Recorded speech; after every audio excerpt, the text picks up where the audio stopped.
যদি একটা ইসলামিক সরকার আমাদের মাথার উপরে আসে এবং একটা ইসলামপন্থী রাষ্ট্র আমরা সামনে কায়েম করতে পারি, সামনে বলতে হতে পারে 5 বছর পরে, 10 বছর পরে, যদি কায়েম করতে পারি ইনশাআল্লাহ, তাহলে সর্বপ্রথম আমরা পুরো দেশে সালাত কায়েম করতে পারবো।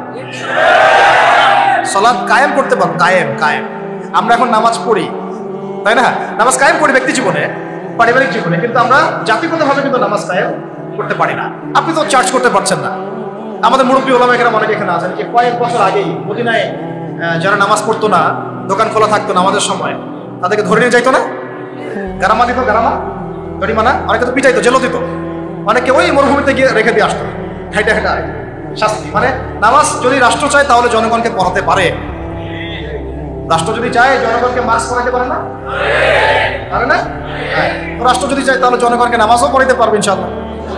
আর যারা বুঝে না তাদেরকে শিখাইতে পারবে, যারা নামাজ পড়তে জানে না তাদেরকে আমরা ইসলামিক সেন্টারে পাঠাতে পারবো, তরবিয়ত দিতে পারবো, ওলামা কেরামের সহবতে নিয়ে শিখাইতে পারবো, তাই না? আপনি এটা রাষ্ট্রীয় উদ্যোগে এখন আর করতে পারবেন না। এটা ব্যক্তি জীবনে সীমাবদ্ধ হয়ে থাকে তখন।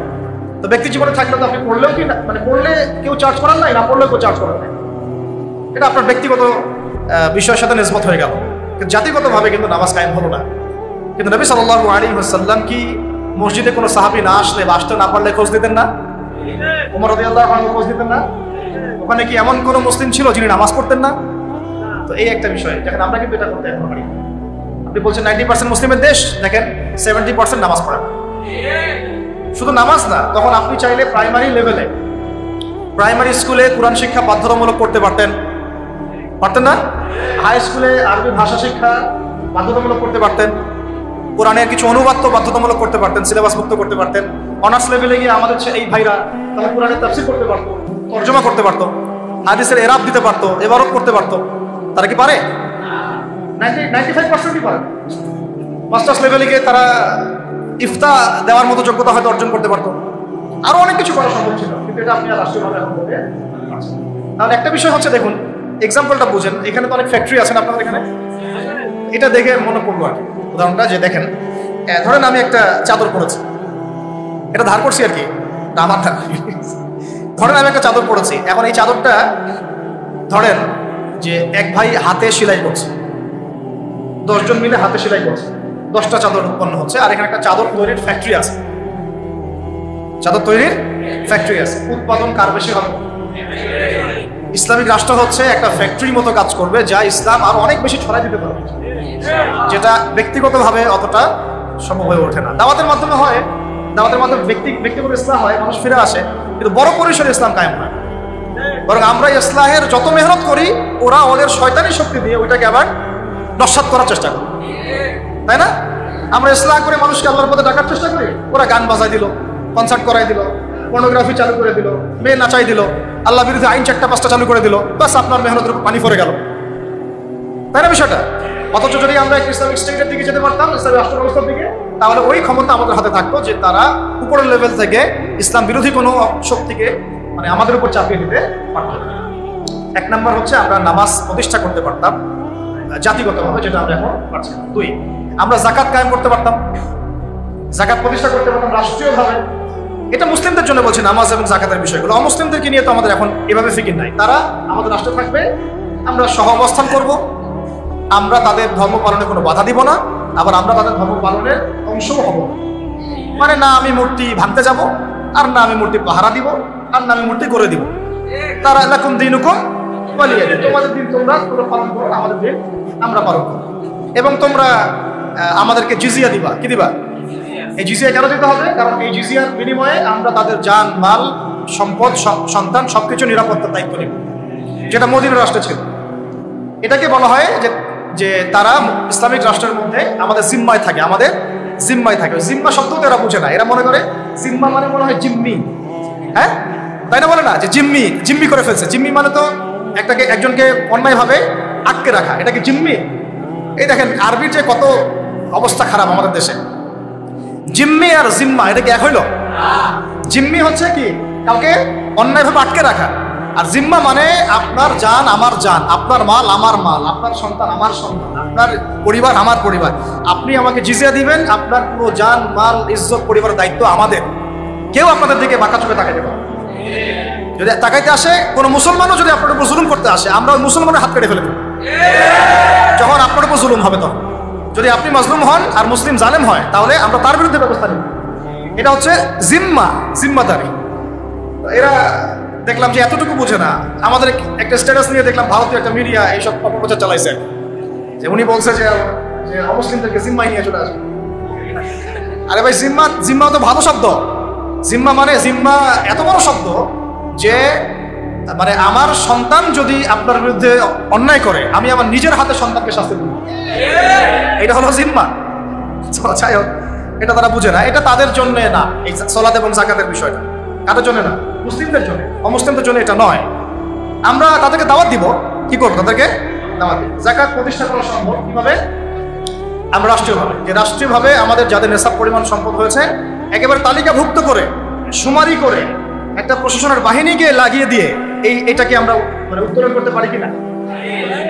নবী সাল্লাল্লাহু আলাইহি ওয়াসাল্লাম করেছিলেন কিনা? আবু বকর সিদ্দিক, ইবনুল খাত্তাব বিন আফফান, উসমান বিন আফফান, আলী ইবনে আবি তালেব, তারা করেন নাই? তখন কি এই যাকাতের অর্থগুলো গরিব মানুষের কাছে সমানভাবে বন্টন করা হয় নাই? যাকাতের 8টা খাতে। এবং তখন কি সমাজের মধ্যে গরিব মানুষের সংখ্যা বেশি ছিল না কম? একজনও খুঁজে পাওয়া যাইতো? আল্লাহি, এখন যদি আমরা যাকাত ভিত্তিক অর্থ ব্যবস্থা চালু করতে পারতাম, তাহলে আমাদের সমাজে গরিব মানুষ থাকতো। আপনাদের যত ওই কমিউনিজমের মতবাদ আছে, আর ওই পুঁজিবাদ আছে, আর এই সমাজতন্ত্র আছে, হ্যাঁ, আর এই যে আরো যত মতবাদগুলো আছে, ওয়ার্ল্ড ব্যাংকের, IMF এর, হ্যাঁ, ফেডারেল রিজার্ভ ব্যাংকের, এই সমস্ত মতবাদগুলো ফেল করছে। মানবতার কল্যাণে তারা কিছুই করতে পারে না। মানবতার কল্যাণে প্র্যাকটিক্যালি কাজ করে দেখিয়েছেন নবী মুহাম্মদ সাল্লাল্লাহু আলাইহি ওয়াসাল্লাম কিভাবে ইসলামী এবং যাকাত ভিত্তিক অর্থ ব্যবস্থার মধ্য দিয়ে সমাজের দরিদ্র মানুষের হক আদায় করতে হয়, তিনি দেখিয়ে দিয়েছেন। ওরা সেটা কিছুই করতে পারে। খালি এসব গদবাধায় আমাদেরকে ইকোনমিক্সের বই পড়াইছে। ইকোনমিক্সের কি করছে? বই পড়াইছে। আর ইকোনমিক্সের পড়া এত জরুরি এই যুগে, ইসলামিক ইকোনমিক্স, না হলে যে আমাদেরকে কিভাবে তারা সুদখোর বানাচ্ছে আপনি চিন্তাও করতে পারবেন। সাম্য তো কায়েম করতে পারেনই নাই, ইনসাফ তো করতে পারেনই নাই, বরং মানুষকে খাইয়েছেন রিবা, সুদ, ঘুষকে জায়েজ করছেন, দুর্নীতি হয়েছে, টাকার মান কমানো বাড়ানো নিয়ে ইনফ্লেশন করেছেন, গরিবের রক্ত চুষে খাইছে। হ্যাঁ, একটা অংশ দিন দিন ধনী হয়েছেন, বাকি অংশকে গরিব বানাইছেন। মানুষের রক্ত চোষা, শ্রমিকদের রক্ত চোষা, গরিবদের রক্ত চোষা অর্থনীতি দিয়েছেন মানুষকে। এবং এর ফলে মানে বৈশ্বিক জুলুম আপনারা প্রতিষ্ঠা করেছেন এই অর্থনীতি সিস্টেমের মধ্যে। এইটা নিয়ে কথা বলতে গেলে আমার 1 ঘন্টা সময় লাগবে, এটা আমি অন্য একদিন বলবো ইনশাআল্লাহ। শুধু এই টপিকের উপর কথা বলবো ইনশাআল্লাহ, যে বর্তমান অর্থ ব্যবস্থার ধোঁকাবাজি, বর্তমান অর্থ ব্যবস্থার, অর্থনৈতিক সিস্টেমের ধোঁকাবাজি আপনি শুনলে আপনার চোখ কপালে চলে যাবে।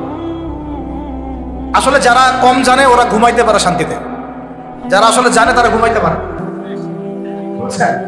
আসলে সত্য কথা এটাই। এত ধোঁকাবাজি হয়েছে অর্থনীতির মধ্যে, এমন ভাবে গরিব মানুষকে নির্যাতন করা হয়েছে, এমন ভাবে রক্ত চোষা হয়েছে।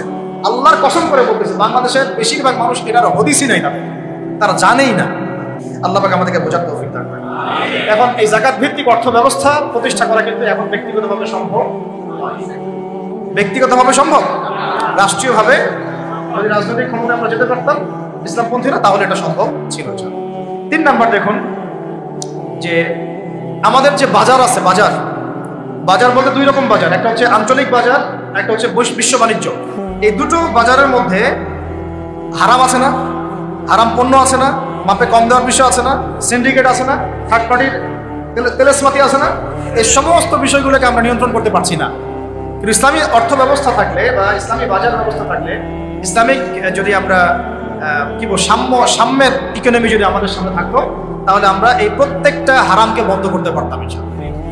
আমরা এই মজুদদারিগুলো বন্ধ করতে পারতাম, আমরা সিন্ডিকেট বন্ধ করতে পারতাম, আমরা এই যে ইনফ্লেশন বন্ধ করতে পারতাম, আমরা এই বাজারের যে জুলুমগুলা, দুর্নীতিগুলো, এগুলো বন্ধ করতে পারতাম।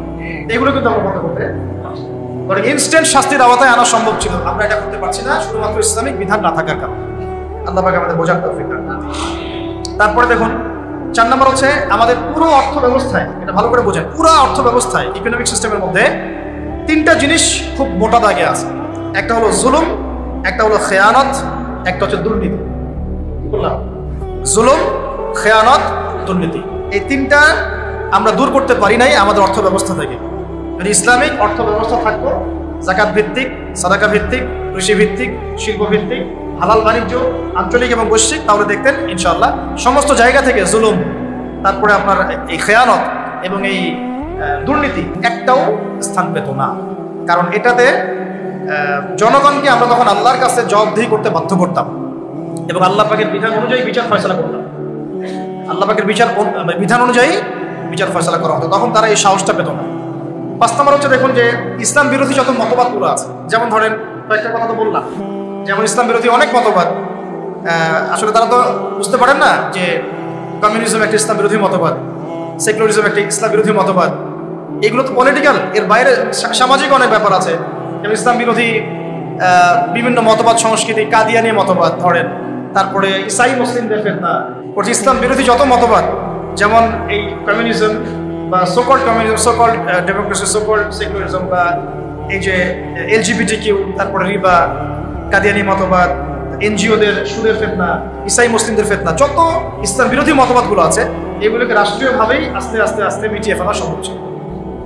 কিন্তু ইসলামী রাষ্ট্র ব্যবস্থা না থাকলে এটাকে আপনি মেটাতে পারবেন না, বরং তারা সমাজে আধিপত্য বিস্তার করার চেষ্টা করবে এবং তারা ফ্লুয়েন্টলি তাদের মিশনে কাজ করতে শুরু করবে, যেটা আমরা দেখেছি তারা কাজ করছে। কাদিয়ানিদেরকে কেউ ঠেকাচ্ছে কি? না। ইসাই মুসলিমদের ফেতনা কি কেউ ঠেকাতে পারছি?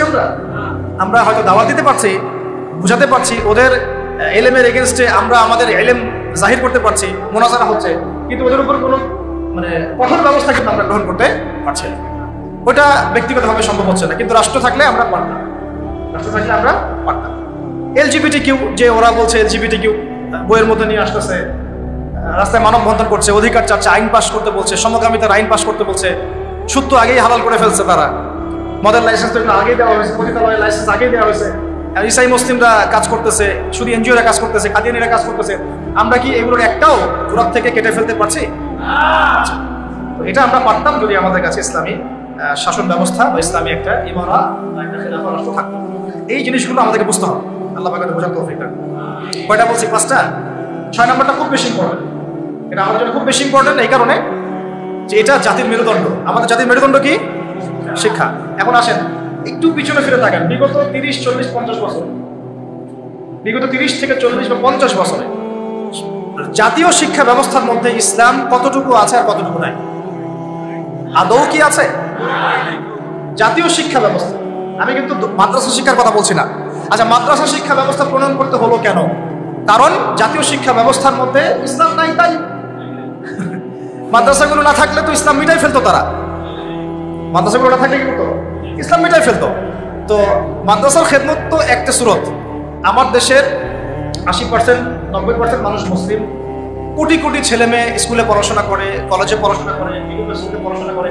আচ্ছা, তাদের কি মৌলিক অধিকার না যে তারা প্রাইমারি স্কুলে কোরআন শিখবে, হাই স্কুলে তারা অন্তত আরবিটা শিখবে, ফরজে আইনের জ্ঞান জানবে, হাদিস শিখবে, সিরাত শিখবে, কোরআন অনুবাদ করতে পারবে বা কোরআনের তাফসীর করতে পারবে, অথবা তারা ফিকহ বা উসুলের জ্ঞানগুলো অর্জন করবে, মুফতি হবে, মুহাদ্দিস হবে, মুফাসসির হবে। এই অধিকার কি আমাদের এই কোটি কোটি ছেলের নাই, মেয়েদের নাই? আমরা শিক্ষাকে একদম সেকুলার করে ফেলছি। শিক্ষা ব্যবস্থার মধ্যে ইসলাম আনা যাবে না, ঠিক যেমন রাষ্ট্র ব্যবস্থার মধ্যে ইসলাম আনা যাবে না, অর্থনীতির মধ্যে ইসলাম আনা যাবে না, ঠিক ওই রকমই শিক্ষা ব্যবস্থার মধ্যেও ইসলাম আনা যাবে না। এই কনসেপ্টেই আমরা আমাদের জাতিকে দীর্ঘদিন যুগের পর যুগ অন্ধকারে রাখছি। এই জন্য দেখা যায় একজন এমপি সাহেব কোরআন তেলাওয়াত করতে পারে না, একজন বিসিএস ক্যাডার সূরা ফাতিহা পড়তে পারে না, একজন বুদ্ধিজীবী টকশো ফাটাই ফেলতেছে, একদম টকশো থেকে একদম কি একটা অবস্থা, টেবিল থাপড়ায় থাপড়ায় কথা বলছে, কিন্তু এদিকে সে ওযুর ফরজ বলতে পারে না। হ্যাঁ, এইভাবে আমরা আমাদের সমাজটাকে একদম ধ্বংস করে ফেলছি। এই জায়গায় কথা বলতে গেলে আমি একটু উত্তেজিত হয়ে পড়ি। আমরা আমাদের সমাজের শিক্ষাটাকে একদম ধ্বংস করে ফেলছি, একেবারে ধ্বংস করে ফেলছি। আমাদের আর্মি অফিসারদের কি এই অধিকার ছিল না যে তারা কোরআনে হাফেজ হবেন, তারা মুহাদ্দিস হতে পারবেন, মুফতি হতে পারবেন? হ্যাঁ, নবী সাল্লাল্লাহু আলাইহি ওয়াসাল্লামের যুগে যারা ফ্রন্টলাইন সোলজার, ফ্রন্টলাইন মুজাহিদ, তারা কি মুফতি ছিলেন না, মুহাদ্দিস ছিলেন না, কারি ছিলেন না, হাফেজ ছিলেন না? তাহলে আমাদের তো তারা ফ্রন্টলাইন যোদ্ধা, তাদের মধ্যে কয়জন হাফেজ, কয়জন আলেম, কয়জন কারি, কয়জন মুফতি, কয়জন হাফেজ? অথচ তাদেরকে এগুলো শিখতে দেওয়া হয় নাই। তারা এগুলো শিখে যদি আবার আল্লাহর পথে ফিরে আসে, তারাই যদি আবার ইসলামী রাষ্ট্রের কথা বলে। র্যাবের ভাইদের অধিকার ছিল না, পুলিশের ভাইদের অধিকার ছিল না, আমাদের বিজিবির ভাইদের অধিকার নাই? সবার অধিকার ছিল। বুদ্ধিজীবীদের, আমাদের ব্যবসায়ীদের, আমাদের এই যে আওয়াম জনগণ যারা, সবার অধিকার ছিল না? এই যে তোমরা যারা জেনারেল স্টুডেন্ট, জেনারেল লাইনের স্টুডেন্ট, তোমাদের অধিকার ছিল না? শিক্ষা দেওয়া হয় নাই। কিন্তু আমরা তাদেরকে মেসেজ দিতে চাই যে আপনাদের এটা শেখার পূর্ণ অধিকার আছে, এবং আপনারা যদি এগুলো শিখে আল্লাহকে চিনতে শিখেন, রাসূলকে চিনতে শিখেন, এবং ইসলামিক রাষ্ট্রের গুরুত্ব তাৎপর্য বুঝতে শিখেন, আল্লাহ পাক আপনাদেরকে এই যুগের খালিদ আর ওমর বানাই দিবেন। আপনারাই ইনশাল্লাহ আজ হোক আর কাল হোক আপনারাই বলবেন যে এই রাষ্ট্রটা যেন ইসলামী রাষ্ট্র হয়। যখন আপনারা দেখতে থাকবেন, বুঝতে থাকবেন যে হ্যাঁ কত জুলুমের শিকার হচ্ছি আমরা, আর ইসলামী রাষ্ট্র না থাকার কারণে আমরা কিভাবে বঞ্চিত হয়েছি, বৈষম্যের শিকার হয়েছি, তখন আপনারা নিজেরাই ইনশাআল্লাহ তাআলা দাওয়াত এবং জিহাদের মধ্য দিয়ে এই বাংলার মধ্যেই আপনারা ইসলামী রাষ্ট্র কায়েম করবেন ইনশাআল্লাহ।